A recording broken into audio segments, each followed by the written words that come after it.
Thank you, Madam Public Advocate.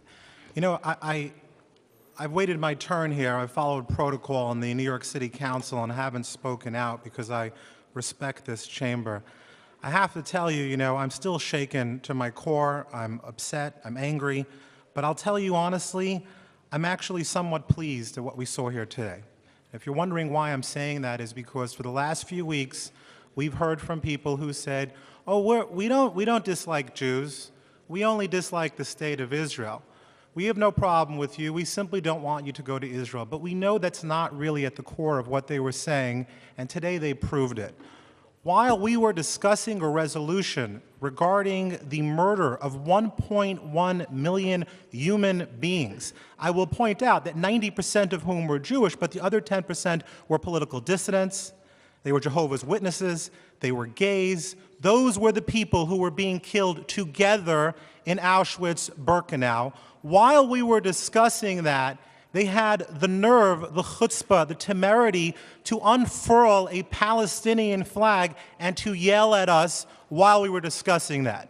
And so the reason I'm pleased is because we can stop pretending that this is about Israel when the reality is that every Middle Eastern country that is in existence today is not democratic and persecutes people of other faiths and persecutes gays and persecutes people who disagree with them and persecutes people on Twitter and persecutes women who drive, except for one country, which is the state of Israel. And so what you saw here today was naked, blind, anti-Semitism.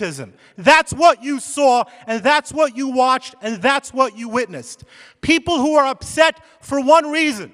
Do you want to know why they're angry? Do you want to know why they're unfurling that flag today? Because Hitler did not finish the job. He only wiped out half of my family. And only by the grace of God is the other half, me, the grandchild, still alive today. That's why those people are upset. Shame on them.